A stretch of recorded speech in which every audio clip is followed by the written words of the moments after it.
তীব্ৰ চাঞ্চল্য টংলাৰ নিৰুদ্দেশ হৈ থকা ছাত্ৰ দুটিৰ মৃতদেহ হস্ত্ৰপাৰাত উদ্ধাৰ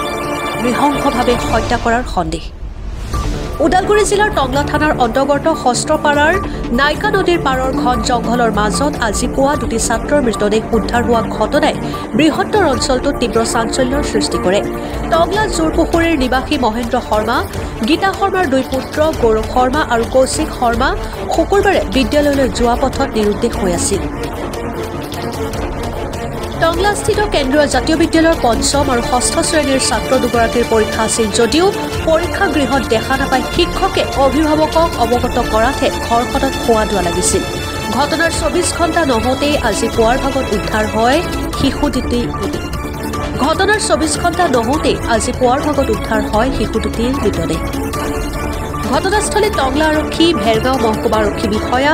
ওদালগুৰি জিলা আৰক্ষী অপৰাধ শাখাৰ অধীক্ষক উপস্থিত হৈ তদন্ত অব্যাহত ৰাখিছে টংলাৰ মাজমজিয়াৰ টংলা কেন্দ্ৰীয় জাতীয় বিদ্যালয় স্কুলৰ দুগৰাকী ছাত্ৰ মহেন্দ্ৰ শৰ্মা আৰু গীতা শৰ্মাৰ দুই পুত্ৰ গৌৰৱ শৰ্মা আৰু কৌশিক শৰ্মা এই দুজন ছাত্ৰ যোৱাকালি ৰাতিপুৱাৰ ভাগতে স্কুললৈ বুলি ওলাই আহিছিলে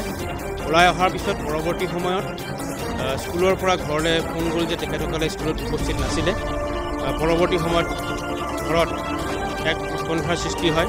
আৰু ঘৰৰ পৰিয়ালৰ লোকে তেখেতসকলক বিচাৰ প্ৰচাৰ আৰম্ভ কৰিলে বা পৰৱৰ্তী সময়ত আহি কিনে তেখেতসকলে পুলিচ থানাত এজাহাৰ এখন দাখিল কৰে আৰু দাখিল কৰাৰ পিছত যোৱাকালি দিনটোত আমি টংলা অঞ্চল ছাত্ৰ সন্থা ওদালগুৰি জিলা ছাত্ৰ সন্থা আৰু আমি নিজেই পৰিয়ালৰ ঘৰত আমি উপস্থিত হৈ তেখেতসকলৰ বুজ লওঁ আৰু আমি টংলা থানাৰ ভাৰপ্ৰাপ্ত আৰক্ষী বিষয়াৰ লগতো এই ক্ষেত্ৰত আমি আলাপ আলোচনা কৰোঁ পুলিচে আমাক জনোৱা মতে যে তেখেতসকলে প্ৰাৰম্ভিক অনুসন্ধান তেখেতসকলে আৰম্ভ কৰিছে কিন্তু আজি এক অত্যন্ত দুখজনক খবৰ এটা আমি পাবলৈ সক্ষম হ'লোঁ যে দুয়োগৰাকী ছাত্ৰকে কোনোবা নৃশংসভাৱে হত্যা কৰি আপোনাৰ এই নদীৰ কাষতে পেলাই থৈ গুচি গৈছে আৰু এই ক্ষেত্ৰত আমি দুৰ্বৃত্তৰ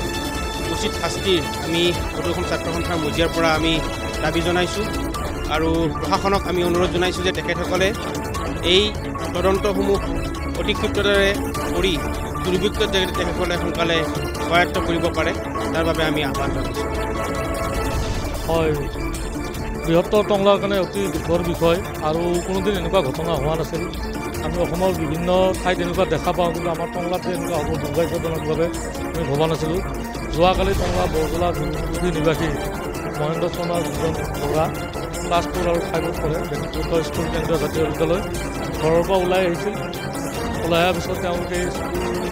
যোৱা নাই বুলি স্কুল কৰ্তৃপক্ষই পৰিয়ালক যোগাযোগ কৰে তাৰপিছত পৰিয়ালে টংলা আৰক্ষী থানাত এজাহাৰ দিয়ে তাৰপিছত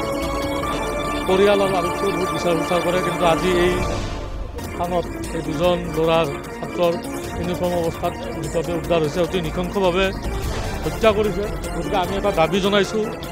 যে হত্যাকাৰীক অতি শীঘ্ৰে গ্ৰেপ্তাৰ কৰিব লাগে কাৰণ উঠি অহা দুজন ছাত্ৰ তেওঁলোকৰ একো দোষ নাছিল আৰু